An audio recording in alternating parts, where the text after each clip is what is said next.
한 절씩 교독하겠습니다. 사사기 12장 1절부터 15절까지 말씀입니다. 제가 먼저 읽겠습니다. 에브라임 사람들이 모여 북쪽으로 가서 입다에게 이르되 내가 암몬 자손과 싸우러 건너갈 때에 어찌하여 우리를 불러 너와 함께 가게 하지 아니하였느냐? 우리가 반드시 너와 내 집을 불사르리라 하니 입다가 그들에게 이르되 나와 나의 백성이 암몬 자손과 크게 싸울 때에 내가 너희를 부르되 너희가 나를 그들의 손에서 구원하지 아니한 고로 나는 너희가 도와주지 아니하는 것을 보고 내 목숨을 돌보지 아니하고 건너가서 암몬 자손을 쳤더니 여호와께서 그들을 내 손에 넘겨주셨거늘 너희가 어찌하여 오늘 내게 올라와서 나와 더불어 싸우고자 하느냐 하니라.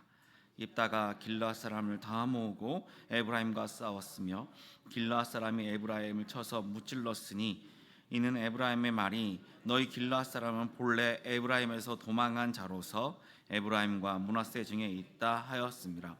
길르앗 사람이 에브라임 사람보다 앞서 요단강 나루턱에 척턱을 장악하고 에브라임 사람의 도망하는 자가 말하기를 청하건대 나를 건너가게 하라 하면 길르앗 사람이 그에게 묻기를 내가 에브라임 사람이냐 하여 그가 만일 아니라 하면 그에게 이르되 시볼렛이라 발음하여 에브라임 사람이 그렇게 바로 말하지 못하고 시볼렛이라 발음하면 길르앗 사람이 곧 그를 잡아서 요단강 나루턱에서 죽였더라. 그때 에브라임 사람의 죽은 자가 4만 2천 명이었더라. 입다가 이스라엘의 사사가 된 지 6년이라 길르앗 사람 입다가 죽음에 길르앗에 있는 그의 성읍에 장사되었더라. 그들을 이어 베들레헴의 입산이 이스라엘의 사사가 되었더라.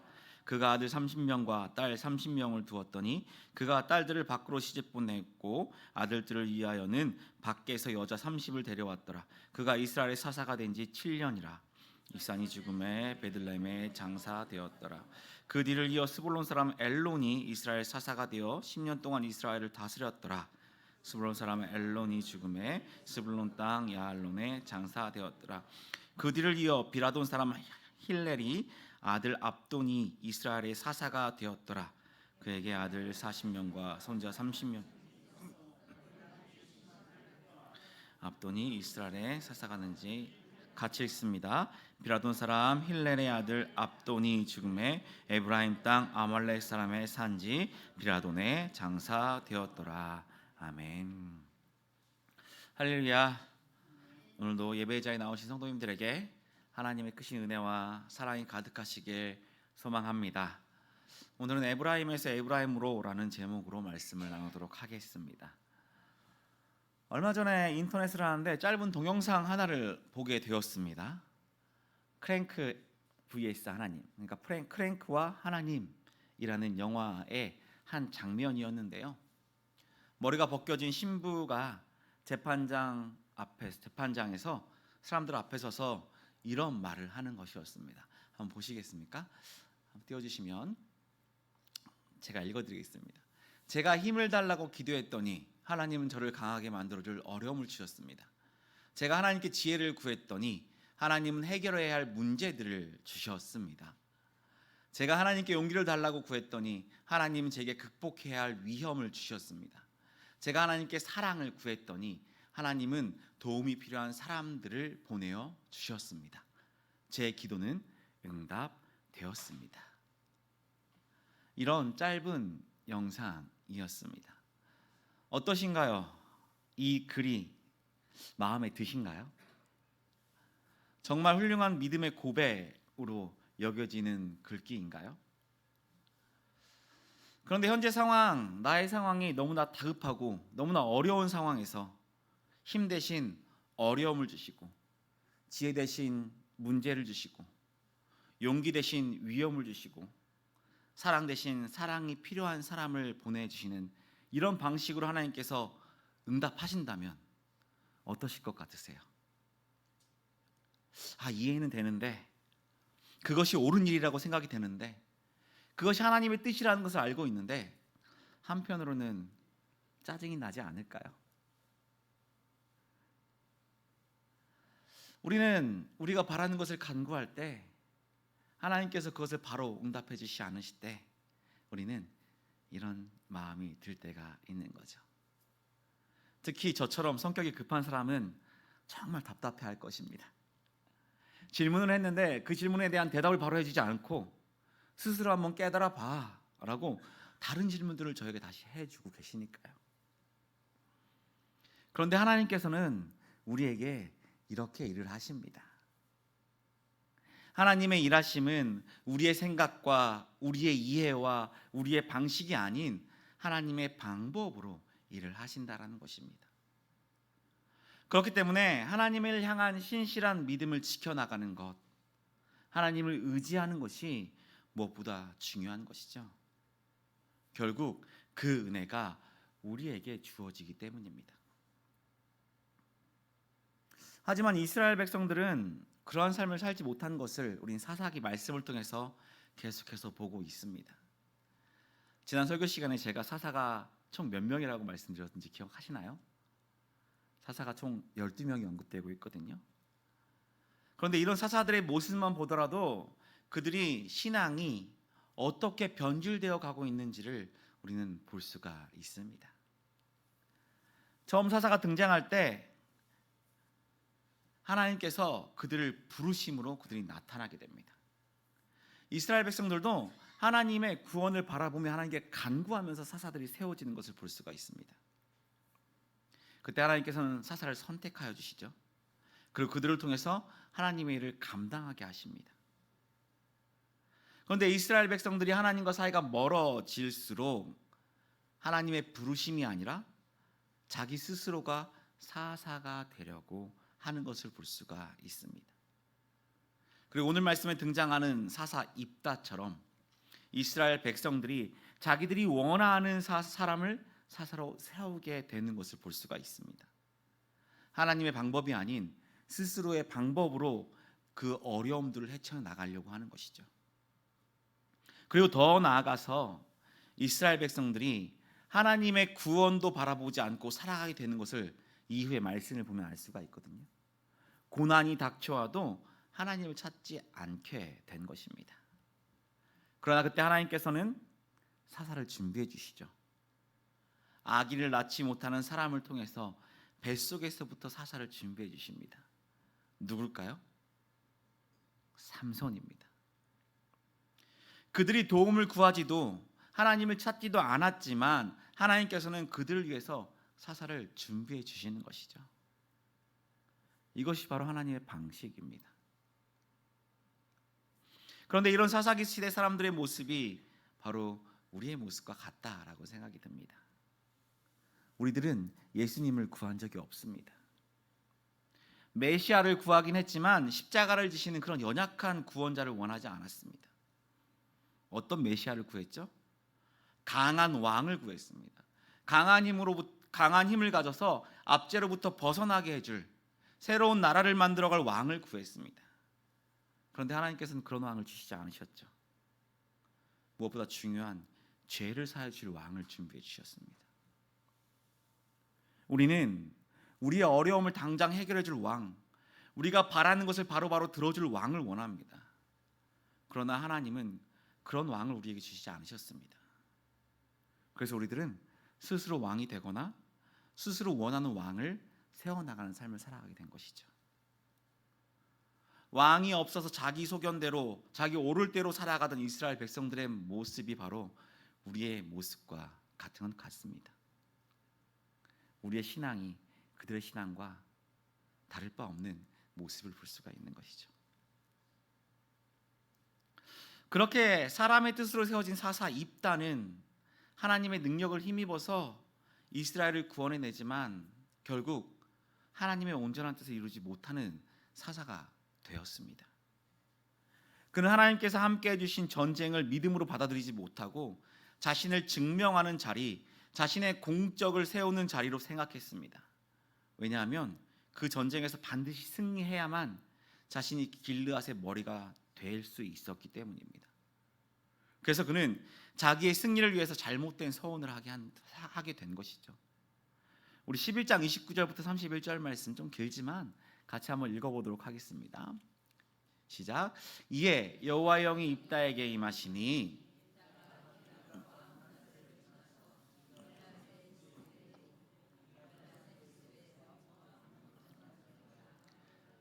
그가 여호와께 서원하여 이르되 주께서 과연 암몬 자손을 내 손에 넘겨 주시면 내가 암몬 자손에게서 평안히 돌아올 때에 누구든지 내 집 문에서 나와서 나를 영접하는 그는 여호와께 돌릴 것이니 내가 그를 번제물로 드리겠나이다 하니라. 여호와의 영이 임한 것은 이미 그가 구원자로 세워졌다는 것을 의미합니다. 그럼에도 불구하고 그가 서원을 한 것은 자신의 욕심 때문입니다. 서원은 자신의 소원을 이루기 위해서 신과 거래를 하는 것, 어떠한 조건을 걸어서 이것을 꼭 이루어내는 것, 받아내야겠다는 그런 것이 바로 서원이 아닙니다. 바른 서원은 감사로 인해서 자원하는 마음으로 드리는 것이 서원인 것이죠. 하나님께서는 사람의 서원과는 상관없이 자기의 일을 이루시는 분이십니다. 그렇기 때문에 입다에게 여호와의 영이 임하게 하셔서 적을 물리치신 것이지 입다의 서원 때문에 적을 물리치신 것이 결코 아니라는 것입니다. 하나님께서는 하나님의 방법으로 하나님의 일을 해내신 것입니다. 하나님의 뜻을 온전히 알지 못하는 사람이 사사로 세워짐으로 인해서 자신의 욕심을 위한 잘못된 서원을 하게 되었고 그의 딸이 대신 죽임을 당하게 되었습니다. 너무나 비극적인 일입니다. 하지만 비극적인 일이 여기서 끝나지 않습니다. 이스라엘 지파 간의 전쟁이 일어나는 비극적인 일이 오늘 말씀에 또 발생하게 되는 것이죠. 사람의 마음에 맞는 자가 섰을 때, 하나님의 뜻을 따르지 않는 자가 섰을 때 이런 비극이 일어날 수밖에 없는 것입니다. 1절 말씀을 보시겠습니다. 1절 말씀 같이 읽겠습니다. 에브라임 사람이 모여 북쪽으로 가서 입다에게 이르되 내가 암몬 자손과 싸우러 건너갈 때에 어찌하여 우리를 불러 너와 함께 가게 하지 아니하였느냐? 우리가 반드시 너와 내 집을 불살이라 하니. 그들은 자신들의 불만을 표현하는 정도가 아니라 입다를 협박하고 있습니다. 정작 도움이 필요할 때, 위험을 무릅써야 할 때는 모른 척하고 있다가 전쟁을 다 마치고 승리를 거두고 나서 위험이 사라지자 그제야 나타나서 트집을 잡는 것이죠. 2절 말씀을 보면 암몬과 싸울 때 입다는 에브라임 사람들에게 도움을 청했다라고 말하고 있습니다. 그런데 에브라임 사람들은 왜 싸움에 나오지 않았을까요? 자신들의 위험 때문에 전쟁에 참여하지 않은 것입니다. 자신들의 이익 때문에 전쟁에 참여하지 않은 것입니다. 그러다가 입다가 전쟁에서 승리하니까 뒤늦게 입다를 견제하기 위해서, 자신의 영향력을 행사하기 위해서 입다를 찾아온 것이죠. 18년 동안 암몬의 압제에 시달릴 때는 아무것도 하지 못했던 그들이 이제서야 생떼를 부리며 나타난 것입니다. 이것은 기드온 때도 있었던 일입니다. 그런데 그때와 지금 상황은 너무나 달라졌습니다. 기드온은 에브라임 사람들의 화를 풀어주며 달래주었지만 입다는 그렇게 하지 않았죠. 기드온 때와 지금 입다 때 무엇이 달라졌을까요? 우선은 사람이 다릅니다. 기드온은 의심이 많고 약한 인물이지만 입다는 거침이 없고 저돌적인 인물입니다. 또한 기드온은 자신을 따르는 군사가 300명이었지만 입다는 자신을 따른 사람들, 잡류들이 있었고 많은 길르앗 사람들이 있었습니다. 전쟁에서 승리함으로써 지도자로 인정받아서 길르앗 사람들이 그를 따랐던 것이죠. 그리고 에브라임의 협박 같은 이 말이 다릅니다. 1절 말씀을 다시 한번 보면요, 그들이 이렇게 말하죠. 우리가 반드시 너와 내 집을 불사르리라. 이 말이 입다에게 어떻게 들렸을까요? 참을 수 없는 모욕이었을 것입니다. 에브라임 사람들이 말하는 집이라는 것은 건물을 말하는 것이 아니죠. 이 말은 너희 집에 사는 사람들, 다시 말해서 너에게 속한 사람들, 너의 가족을 다 불태우겠다라는 말입니다. 입다는 이미 하나뿐인 딸을 자신의 잘못으로 인해서 불태워서 제물로 드렸습니다. 그런 입다에게 이런 말을 하는 것은 그의 상처를 들추고 아픔을 들추어내서 그를 모욕하기 위한 것입니다. 이런 말을 들은 입다의 마음이 어땠을까요? 정말 참을 수 없었을 것입니다. 입다는 저돌적인 사람입니다. 잡류들, 깡패들의 우두머리입니다. 자신을 모욕하는 자들, 자신을 협박하는 자들을 가만둘 사람이 아닙니다. 길르앗 사람들에게는 협상을 통해서 자기가 지도자의 자리를 얻기 위해서 협상에 노력을 했지만 에브라임 사람들에게는 협상하지 않고 바로 행동으로 보여줍니다. 설득하기보다는 그들과 싸우길 원했던 것이죠. 그리고 입다뿐만 아니라 길르앗 사람들도 평소에 에브라임 사람들과 좋은 감정이 아니었습니다. 그래서 입다의 부르심에 길르앗 사람들이 옳다구나 하고 적극적으로 동참하면서 싸우기 시작하죠. 4절 말씀을 보시면 에브라임 사람들이 길르앗 사람들에 대해서 어떻게 생각하고 있는지를 볼 수가 있습니다. 4절 말씀 한번 읽어보겠습니다. 시작. 입다가 길르앗 사람을 다 모으고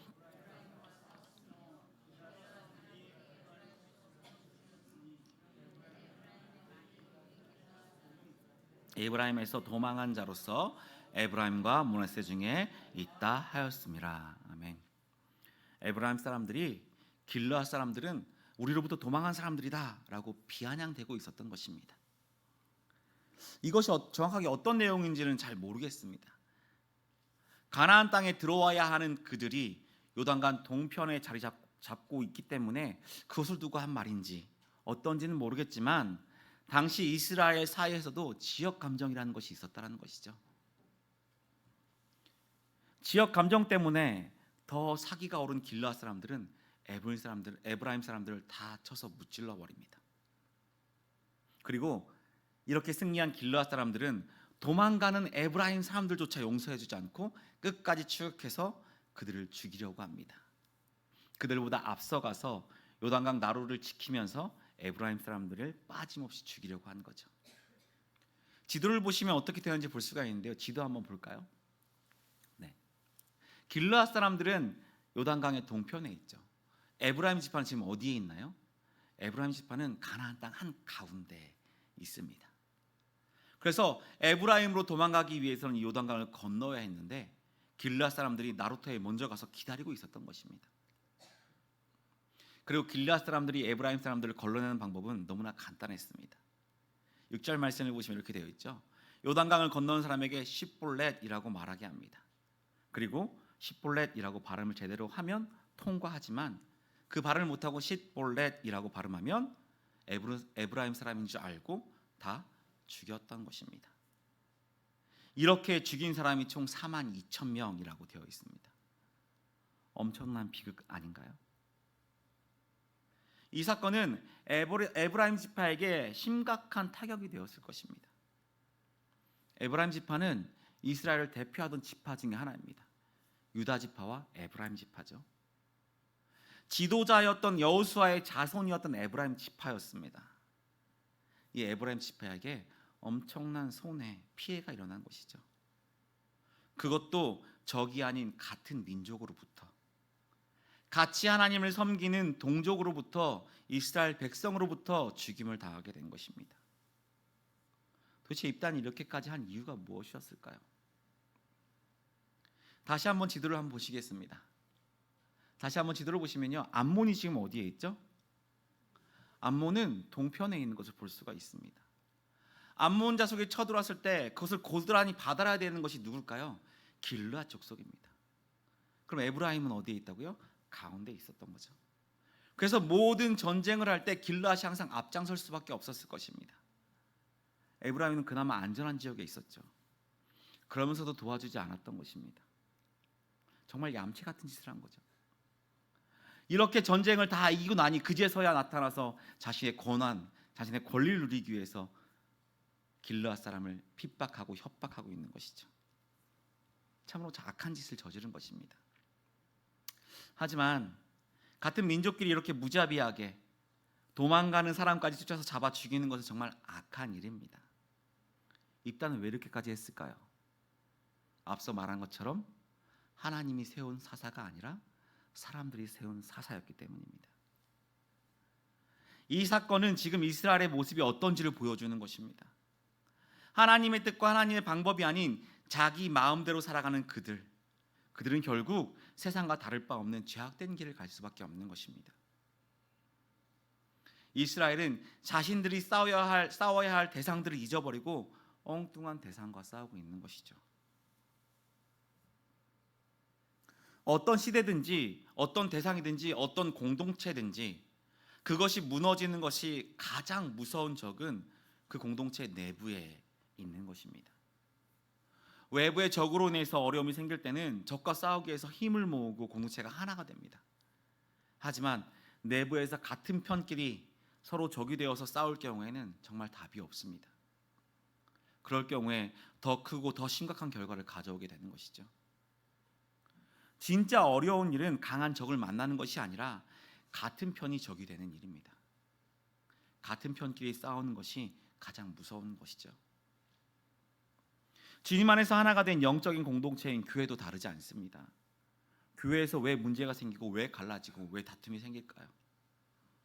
성도들이 상처를 받고 성도들이 교회를 떠나는 일이 왜 생길까요? 믿지 않는 사람들이 교회를 핍박해서 그런 걸까요? 아닙니다.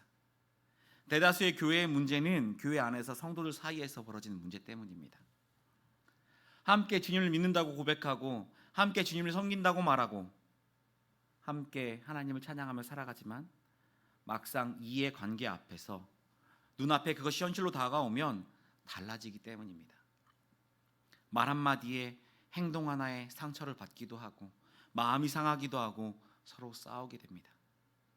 그리고 끝까지 용서하지 못하고 적대적인 마음을 풀지 못합니다. 그렇게 살아가게 되는 것입니다.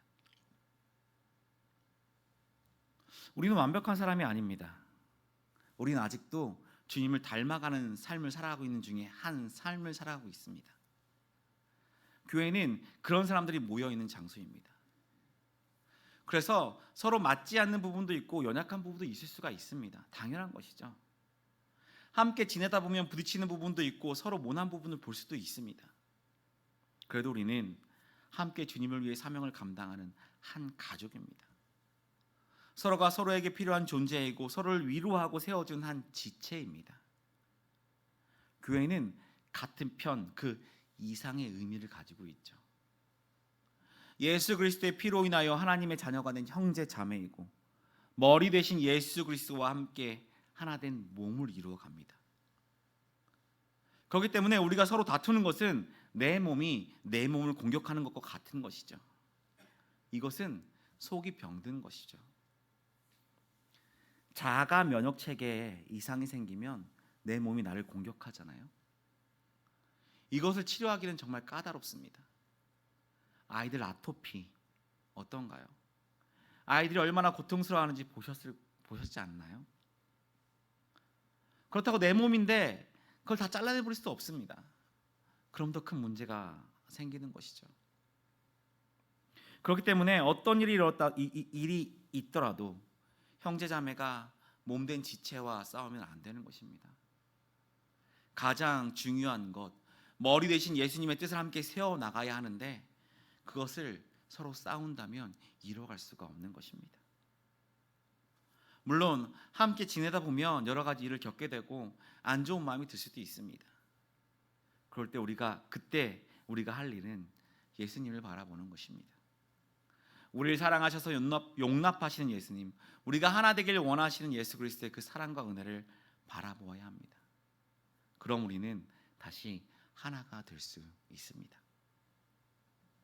이스라엘은 자신들이 세운 사사로 인해서 고난 당하게 되었습니다. 입단은 멈추지 않았습니다. 그 결과 돌이킬 수 없는 비극을 불러왔습니다.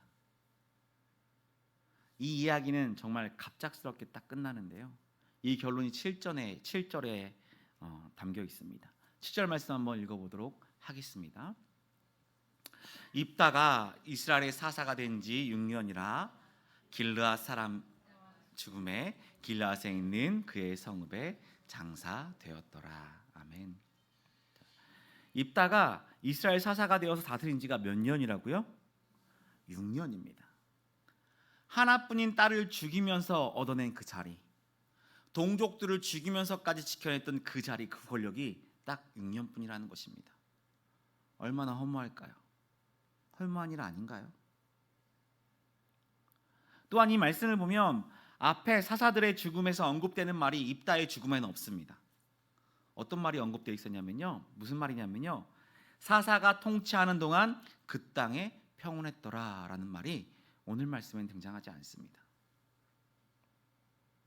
입다가 한 일이 동족 이스라엘 백성들을 죽인 일인데, 그것도 4만 2천 명이나 되는 엄청난 수를 죽였는데 그 땅이 평온할 수 있을까요? 평온할 수 없었을 것입니다. 이스라엘에는 원망과 분노가 계속되었을 것입니다. 하나님의 일하심을 따르지 않는 곳에는 평안이 있을 수가 없는 것이죠. 말씀을 보면 이렇게 입다의 이야기가 끝나고 세 명의 사사들이 짧게 언급이 되는데요. 그런데 이 중에 아무도 이스라엘을 구원했다라는 말이 담겨 있지 않다는 걸 볼 수가 있습니다. 어떤 민족에게 압제를 받았는지, 사사가 무슨 일을 했는지도 알 수가 없습니다. 설교를 시작하면서 말씀드렸듯이 이스라엘은 시간이 흐를수록 더 타락해 가고 있는 것입니다. 하나님을 더욱더 멀리하는 삶을 살아가게 되는 것이죠. 그런데 저는 15절의 말씀에서 한 가지를 더 보게 되었습니다.